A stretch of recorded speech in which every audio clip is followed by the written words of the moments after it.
बच्चों, क्वेश्चन एक द्विघात बहुपद ज्ञात कीजिए जिसके शून्यकों का योग और गुणनफल क्रमशः -3 और 2 हो। बच्चों, हमें एक द्विघात बहुपद ज्ञात करना है। द्विघात बहुपद कैसे लिखा जाता है बच्चों? वो होता है हमारा ax² plus bx plus c। ये हमारे बहुपद की द्विघात बहुपद की स्टैंडर्ड फॉर्म होती है। और बच्चों, यहाँ पर हमें क्या दिया हुआ है कि शून्यकों का योग और गुणनफल दी गई है। तो बच्चों, पहले इसे हल करने में हम लिख लेते हैं माना द्विघात बहुपद। पहले इस चीज को लिख लेते हैं कि द्विघात बहुपद हमारा जो है वो है ax² plus bx plus c। और जो बच्चों शून्यक यहां पर क्या दिया है, शून्यकों का योग और गुणनफल क्रमशः। इस क्रमशः का मतलब है बच्चों योग -3 है और गुणनफल 2 है। तो मुझे शून्यकों का योग भी पता, गुणनफल भी, मगर शून्यक नहीं पता। अगर शून्यक पता चल जाए तो फिर यहां पर जो चीजें हैं ए बी सी वो भी पता चल जाएगी। और यह हम इनसे भी पता करेंगे। माना द्विघात बहुपद ax² plus bx plus c है और मान लेते हैं कि अल्फा और बीटा इसके शून्यक है। अल्फा और बीटा इसके शून्यक है, इसके शून्यक है। अब बच्चों, हमें यह पता है कि ये जो शून्यक है इनके और गुणांकों के बीच संबंध होता है। वो क्या है कि हम जानते हैं कि शून्यकों का योग जो होता है बच्चों, शून्यकों का योग वो किसके बराबर होता है? वो बराबर होता है -b/a के। अब बच्चों, यहां पर शून्यकों का योग दिया है और ये होता है -b/a के।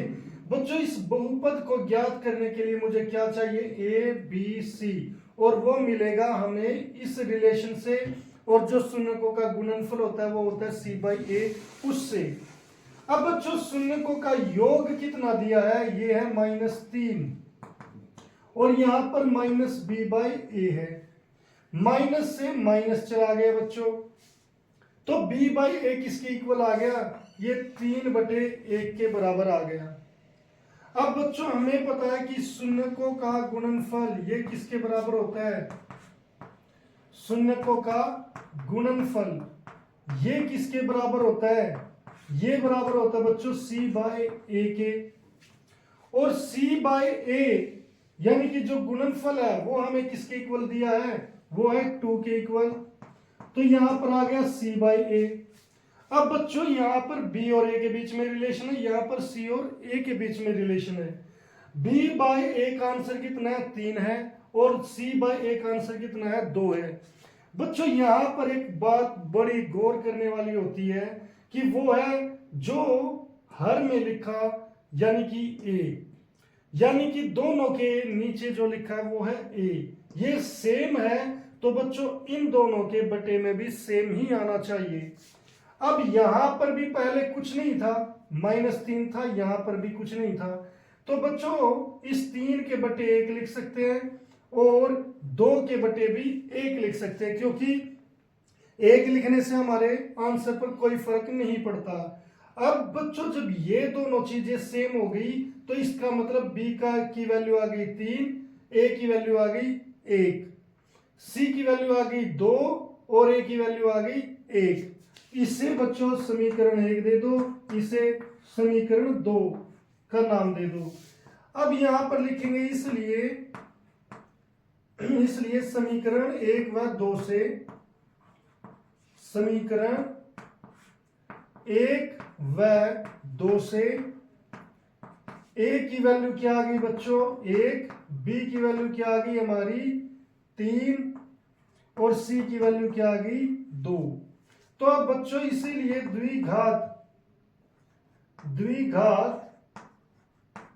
बहुपद क्या हो जाएगा?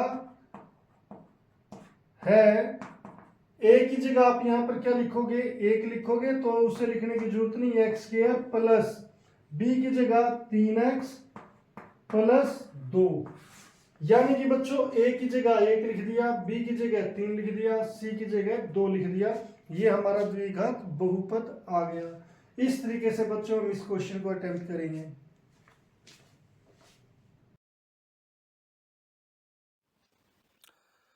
उम्मीद है बच्चों ये लेक्चर आपको पसंद आया होगा, और अगर आपको ये लेक्चर पसंद आया है तो इसे लाइक और शेयर जरूर करें और चैनल को सब्सक्राइब करना ना भूलें।